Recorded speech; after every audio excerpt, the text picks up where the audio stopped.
Bom, gente, boa noite a todos.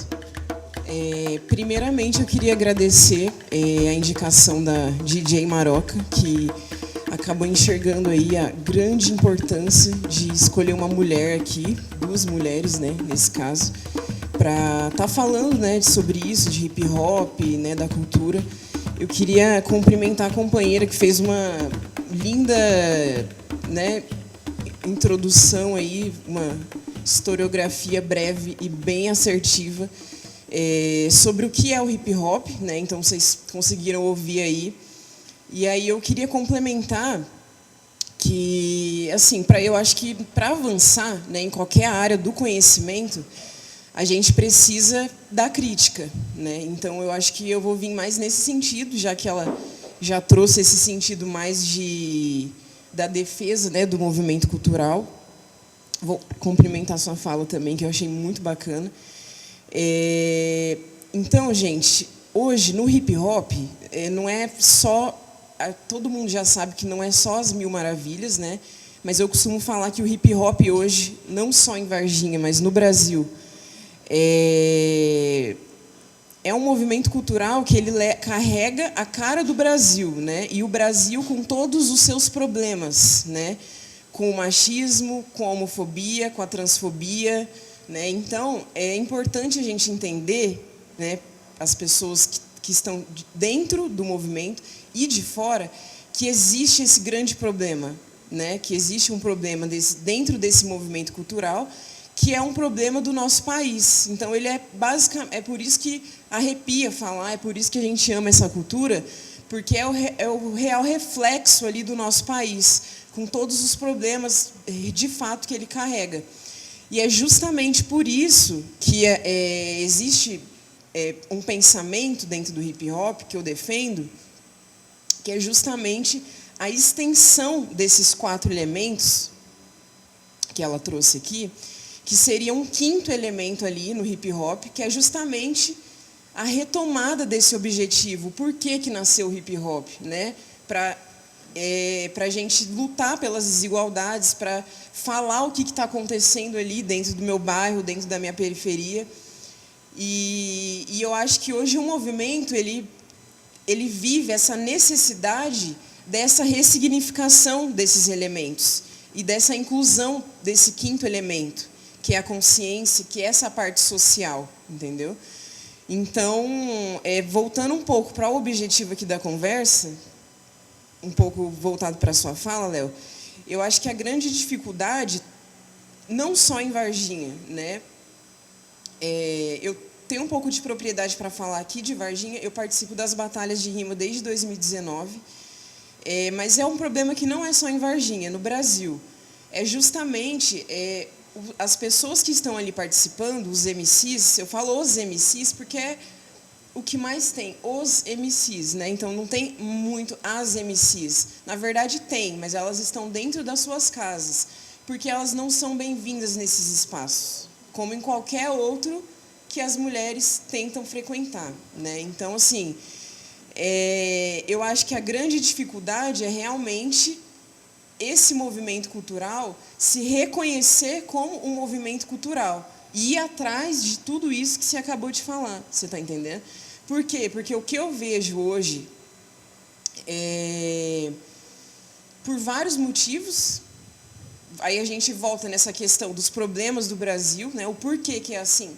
Porque é o Brasil, é a cara do Brasil, é por isso que é desse jeito. Mas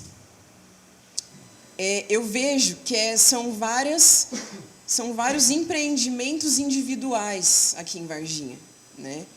E no Brasil, de MCs que tem aquela ilusão também, né, de que você vai fazer uma música, vai estourar, vai ficar milionário, aquelas letras, né, do funk, que apesar de representar o nosso Brasil, é o nosso Brasil, a gente tem que amar, mas sim, carrega sim o hip hop e o funk, ele carrega sim essa ilusão, é tipo o jogo da Bet, sabe?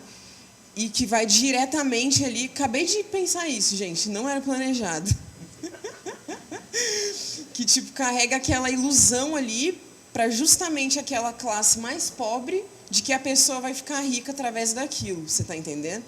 Sendo que é possível, sim, né? A gente é possível fazer isso, mas a gente sabe que o caminho não é tão fácil assim, né? Então, eu acho que a grande questão que eu quero trazer aqui é, para a gente que está dentro e para a gente que está fora, né, desse movimento cultural, não enxergar apenas como algo maravilhoso que tem acontecido lá na pista todos os domingos, como as pessoas divulgam, e aí chega nas eleições, os candidatos vão lá, e agora, recentemente, as batalhas já têm até acontecido na casa de representantes que não representam aquele movimento, né, pelo menos na minha opinião. Então, é mais ou menos isso, né, que eu queria trazer. Esse cuidado no olhar desse movimento cultural, que não é só as mil maravilhas, né, para a gente que está de fora. Então a gente olha, nossa, olha que lindo, então já tem muita empresa contratando MCs para fazer rima, Habibs, não sei o quê, né, pegando essa parte legal que é a rima, né, desconsiderando que é um movimento como um todo, né, como a própria companheira diz, que tem outras vertentes ali, o breaking, os DJs, as DJs, né? Então, assim, hoje a mulher, ela representa 1% na indústria musical, né? E o hip hop, enfim, tá dentro disso também, né? Então, eu acho que a gente tem um grande problema aqui em Varginha, né? Que é justamente essa dificuldade, né, dos representantes da cultura negra se sentirem como representantes, né, e se sentirem, fazer esse movimento coletivo para ir atrás de algo coletivo e não de algo individual, né? E aí eu não culpo nenhum MC, enfim, especificamente, individualmente, porque a gente já entendeu que é um problema muito maior, né? Esses problemas do Brasil, da falta de acesso à educação, enfim, eles tá lá, gente, dentro das batalhas de rima, onde a gente escuta várias rimas transfóbicas, homofóbicas, né? Estou trazendo esse olhar mais crítico, mas num sentido da gente avançar mesmo nesse pensamento, porque é só criticando no sentido positivo para a gente avançar. Para você ser representante de um movimento cultural, você tem que, primeiro, se sentir representante. Depois, você tem que se sentir participante e representante daquele movimento cultural. Para depois você tentar entender o que é aquele movimento cultural, para depois você tentar criticar aquele movimento cultural, para depois você tentar avançar nas perspectivas daquele movimento cultural. Eu acho que é mais isso, gente. Deu para entender um pouco. E eu agradeço.